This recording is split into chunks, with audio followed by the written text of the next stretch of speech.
nombre es José Salvador y yo soy abogado en Robalino Abogados de Ecuador. El día de hoy les voy a conversar un poco del tema del capital social, que viene a ser un concepto que en Ecuador utilizamos bastante cuando viene a ser la regulación de las compañías, pero no muchos tienen la noción general de cómo funciona el capital social y los mecanismos de capitalización. En sí, el capital social viene a englobar todos los aportes patrimoniales que hacen los accionistas o los socios a la compañía con la finalidad, obviamente, de recibir a cambio acciones y participaciones de la compañía que están constituyendo. El capital social tiene varias funciones, dentro de algunas que se cumplen en su totalidad y otras que se cumplen parcialmente. Pero las dos más importantes vienen a ser la funcionalidad y productividad de la compañía y la organización interna y externa de la misma. Respecto al primer punto de la función del capital social, que viene a ser la productividad. La productividad nos dice que el capital social tendrá únicamente la función de servir por sí solo al funcionamiento inicial de la compañía. Es decir, una vez que se haga el aporte por parte de los socios o accionistas del capital social,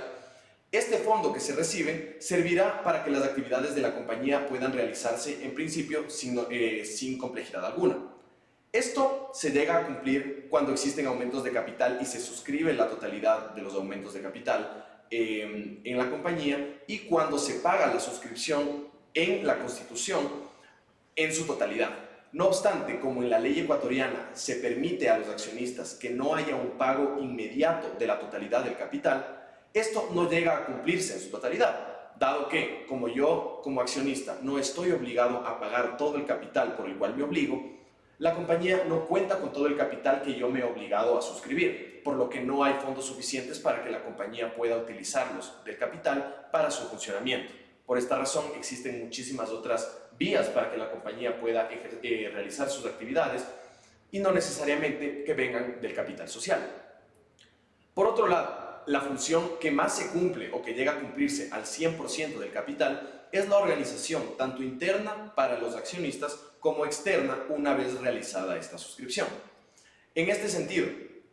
una vez que los accionistas pagan el porcentaje al que se han obligado cuando constituyen la compañía, esto servirá internamente para que la compañía en los derechos políticos sepa cuántos accionistas necesita para constituirse en junta en primera convocatoria, por ejemplo, o cuánto porcentaje de accionistas, cuántos accionistas necesitará para llegar a tomar una decisión que requiera una mayoría absoluta o una mayoría decisoria.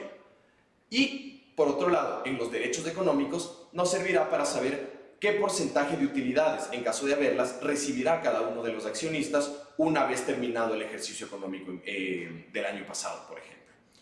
Ahora, cuando las compañías deciden aumentar el capital, esto puede hacerse de dos maneras. Bien puede hacerse aumentando el valor de las acciones que ya existen o emitiendo nuevas acciones en el capital social.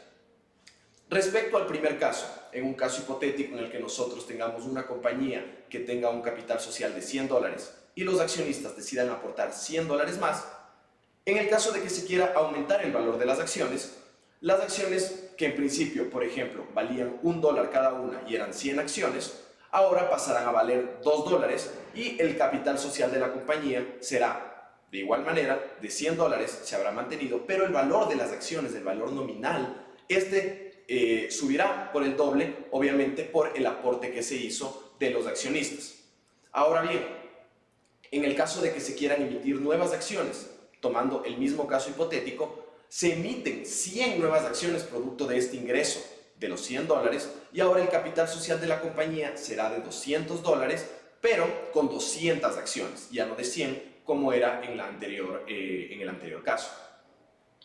Ahora bien, cuando nosotros queremos aumentar el capital, existen dos formas de hacerlo. Pueden ser mediante vías internas de la compañía o mediante vías externas de la misma. Cuando la compañía quiere aumentar el capital con las vías internas, esto quiere decir que utilizará fondos que se encuentran en las cuentas contables de la compañía al momento de la decisión de aumentar el capital. Por ejemplo, pueden haber utilidades retenidas, utilidades acumuladas de los accionistas que no han querido distribuir. Por otro lado, también puede haber un crédito que un accionista tenga a su favor y pueda decidir, en este caso, no recibir el pago del crédito, sino que se le capitalice el crédito en acciones y así aumentar su participación en la compañía. O que puedan existir fondos provenientes de aportes que el accionista hizo paulatinamente y ahora quiere capitalizarlos y se encuentran en la cuenta contable de aportes para futura capitalización. Para esto, todos estos fondos ya constan dentro de la compañía, para lo cual se necesitará siempre la decisión de los accionistas para poder utilizar estos fondos y así realizar el movimiento contable para que estos pasen de constar de una cuenta contable del pasivo, tal vez, o del activo, a la cuenta del capital social del patrimonio. Ahora bien, cuando nosotros tenemos fuentes externas para aumentar el capital, estas no necesariamente y en este caso no provienen de las fuentes que ya los accionistas tienen dentro de la compañía, sino de los propios accionistas que tienen aparte de la compañía. En este sentido, la compañía puede recibir un aumento de capital por medio de dinero de un accionista que tenga en su banco, tenga ahorrado. También puede recibir un aumento de capital producto de un bien inmueble o mueble que el accionista quiera aportar a la misma, o también se puede aportar por medio de trabajo o conocimiento según la reforma reciente a la ley de compañías. Ahora bien, respecto del aumento en numerario cuando un accionista utiliza sus fondos propios para poder aumentar el capital, este aumento de capital siempre se deberá hacer ese momento, en el momento de la suscripción se deberá pagar la totalidad del mismo. ¿Qué ocurre cuando la compañía quiere aumentar el capital con bienes inmuebles, como era el otro caso? En este sentido, siempre deberá operar un avalúo que se deberá realizar o por parte del mismo accionista que quiere aportar el bien inmueble o por parte de un perito designado o por la Junta o por la Superintendencia de Compañías, que es la autoridad competente en materia corporativa y regulatoria de sociedades en el Ecuador. Cuando esto ocurre, incluso la ley nos da la oportunidad de que nosotros aportemos bienes que no necesariamente no tengan gravámenes, sino que sí los tengan, como es el caso de los bienes hipotecados. Pero la ley nos da una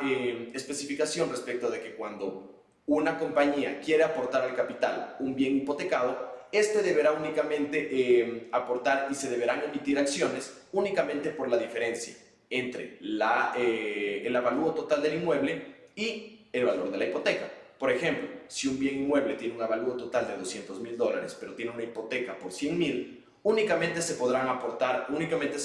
emitir las acciones por $100.000, que viene a ser la diferencia entre ambos valores.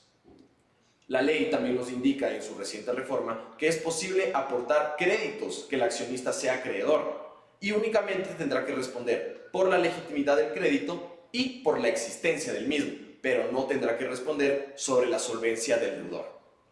Y finalmente, también se puede aportar al capital con trabajo o conocimiento, lo cual viene a ser una figura relativamente nueva en la legislación ecuatoriana. Este aumento o este aporte al capital por medio de un aumento, por medio de una suscripción cuando se constituye la compañía, es de manera paulatina, no necesariamente tiene que operar en un solo acto, sino que en este sentido, un colaborador de la compañía que no tenga los fondos suficientes y quiera ser accionista de la misma, pero tenga un conocimiento específico en un área determinada, puede realizar trabajos de manera temporal, de manera esporádica, con la finalidad de que a cambio de su trabajo se le retribuya con acciones. Esta es una nueva modalidad que está siendo implementada y serviría para que muchas personas puedan introducirse en el mundo de las compañías y puedan en sí participar sin tener dinero líquido. Muchísimas gracias.